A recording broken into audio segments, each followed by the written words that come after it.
Antarctica, जिसे हिंदी में Antarctica कहा जाता है, पृथ्वी का सबसे दक्षिणी महाद्वीप है और इसे श्वेत महाद्वीप भी कहा जाता है। यह महाद्वीप अपनी विशाल बर्फीली चादर, कठोर मौसम और अद्वितीय वन्यजीवों के लिए प्रसिद्ध है। आइए हम इस महाद्वीप के विभिन्न पहलुओं पर विस्तार से चर्चा करें। अंटार्कटिका पृथ्वी के दक्षिणी गोलार्ध में स्थित एक महाद्वीप है जो पूरी तरह से दक्षिणी ध्रुव के आसपास फैला हुआ है। इसे पृथ्वी का सबसे दक्षिणी महाद्वीप कहा जाता है। अंटार्कटिका का क्षेत्रफल लगभग 1.4 करोड़ वर्ग किलोमीटर है, जो इसे ऑस्ट्रेलिया के बाद दूसरा सबसे छोटा महाद्वीप बनाता है। अंटार्कटिका के चारों ओर समुद्रों का विस्तार है, जिसमें मुख्य रूप से दक्षिणी महासागर शामिल है। इस महासागर के किनारे अंटार्कटिका के विभिन्न तटीय क्षेत्र स्थित हैं। अंटार्कटिका की भूमि अधिकांशतः बर्फ से ढकी हुई है और यह बर्फ की चादरें पृथ्वी की सबसे बड़ी और सबसे मोटी बर्फीली चादरों में से एक है। महाद्वीप के लगभग 98% भाग पर स्थायी रूप से बर्फ जमी रहती है, जबकि शेष 2% भाग चट्टानों और पर्वतों से ढका होता है। अंटार्कटिका की भौगोलिक स्थिति उसे अन्य महाद्वीपों से अलग करती है। इसके उत्तर में हिंद महासागर, पूर्व में प्रशांत महासागर और पश्चिम में अटलांटिक महासागर स्थित हैं। अंटार्कटिका की तटरेखा की लंबाई लगभग 17,968 किलोमीटर है, जो विभिन्न प्रकार की तटीय संरचनाओं जैसे बर्फीली चट्टानें, ग्लेशियर और बर्फीली खाड़ियों से घिरी हुई है। महाद्वीप की ऊंचाई भी उल्लेखनीय है, क्योंकि यह पृथ्वी का सबसे ऊंचा महाद्वीप है। अंटार्कटिका की औसत ऊंचाई लगभग 2,500 मीटर है, जो कि अन्य महाद्वीपों की औसत ऊंचाई से कहीं अधिक है। महाद्वीप के भीतर माउंट विन्सन, जो लगभग 4,892 मीटर ऊंचा है, अंटार्कटिका का सबसे ऊंचा पर्वत है।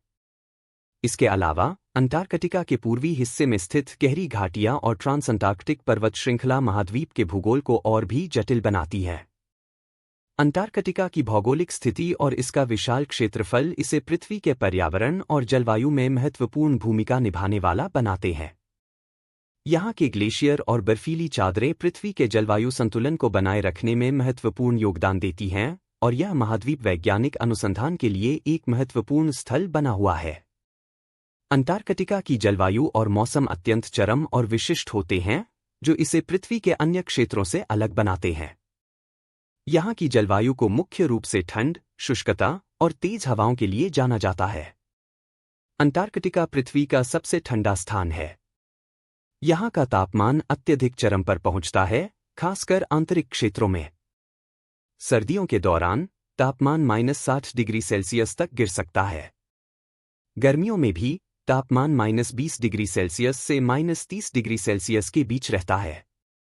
अंटार्कटिका के कुछ क्षेत्रों, जैसे कि ईस्ट अंटार्कटिका, में तापमान -80 डिग्री सेल्सियस तक भी गिर सकता है। अंटार्कटिका की सर्दियां अत्यंत कठोर होती हैं। इस दौरान अधिकांश भागों में सूर्य की किरणें पूरी तरह से अनुपस्थित रहती हैं, जिससे पोलर नाइट की स्थिति उत्पन्न होती है। इस काल में अंटार्कटिका की सतह पर रात का अंधेरा और ठंडक अत्यधिक बढ़ जाती है। अंटार्कटिका की गर्मियां पोलर डे के साथ आती हैं, जब सूर्य की किरणें लगातार 24 घंटे तक महाद्वीप पर रहती हैं। गर्मियों में भी तापमान बहुत ठंडा रहता है, लेकिन बर्फ के पिघलने और मौसम की स्थिति में थोड़ी कमी आती है। अंटार्कटिका की जलवायु बहुत शुष्क है।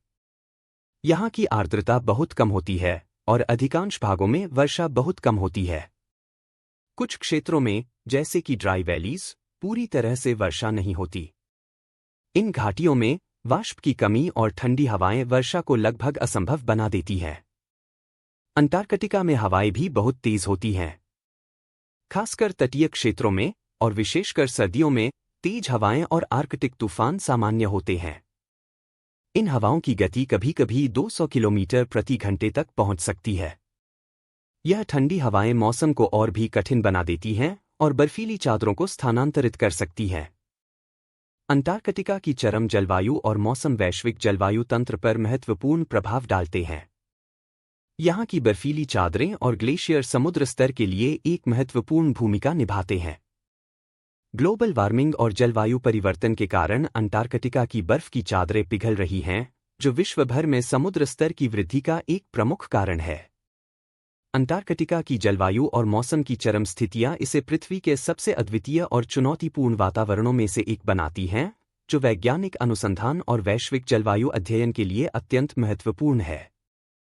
अंटार्कटिका की बर्फ और ग्लेशियर पृथ्वी के सबसे विशाल और महत्वपूर्ण बर्फीले प्रणालियों का हिस्सा हैं। ये बर्फीले क्षेत्र महाद्वीप की पहचान और वैश्विक जलवायु पर महत्वपूर्ण प्रभाव डालते हैं। अंटार्कटिका की कुल बर्फ की चादरें पृथ्वी की ताज़े पानी की लगभग 70% मात्रा को समेटे हुए हैं। यह बर्फ की चादरें महाद्वीप की लगभग 98% सतह को ढकती हैं। पूर्वी अंटार्कटिका बर्फीली चादर सबसे बड़ी बर्फीली चादर है और लगभग 10 मिलियन वर्ग किलोमीटर क्षेत्रफल में फैली हुई है। इसकी औसत मोटाई लगभग 3 किलोमीटर है, लेकिन कुछ स्थानों पर यह 4 किलोमीटर तक हो सकती है। पश्चिमी अंटार्कटिका बर्फीली चादर पूर्वी चादर से छोटी है, लेकिन इसकी मोटाई औसतन 2 किलोमीटर है। पश्चिमी अंटार्कटिका बर्फीली चादर में कई महत्वपूर्ण ग्लेशियर शामिल हैं जो समुद्र के नीचे स्थित हैं, और इसका पिघलना समुद्र स्तर के वृद्धि के लिए एक बड़ा खतरा हो सकता है। अंटार्कटिका की कठोर जलवायु के बावजूद यहाँ कुछ अद्वितीय वन्यजीव पाए जाते हैं। समुद्री जीवन में पेंगुइन, सील, व्हेल और विभिन्न प्रकार की मछलियाँ प्रमुख हैं। अंटार्कटिका के पेंगुइन, विशेष रूप से एडेली और एम्परर पेंगुइन, अपनी कठोर जलवायु में जीवन के लिए अनुकूलित होते हैं। यहाँ के समुद्री पक्षी जैसे स्कुआ, पेट्रेल्स और अल्बाट्रॉस भी महाद्वीप की ठंडी जलवायु में पाए जाते हैं। अंटार्कटिका में कोई स्थायी मानव बस्ती नहीं है। हालांकि विभिन्न देशों के वैज्ञानिकों द्वारा यहाँ शोध केंद्र स्थापित किए गए हैं, जहाँ वे मौसम, भूगर्भशास्त्र, जीव विज्ञान, ग्लेशियोलॉजी और खगोल विज्ञान पर अनुसंधान करते हैं। इन शोध केंद्रों में सबसे प्रमुख हैं अमेरिका का मैकमर्डो स्टेशन, रूस का वोस्टोक स्टेशन और भारत का मैत्री स्टेशन और भारती स्टेशन। अंटार्कटिका संधि के तहत यह महाद्वीप वैज्ञानिक अनुसंधान और पर्यावरण संरक्षण के लिए समर्पित है। अंटार्कटिका का पर्यावरण अत्यंत संवेदनशील है और यहाँ होने वाले किसी भी छोटे से बदलाव का प्रभाव पूरे ग्रह पर पड़ सकता है।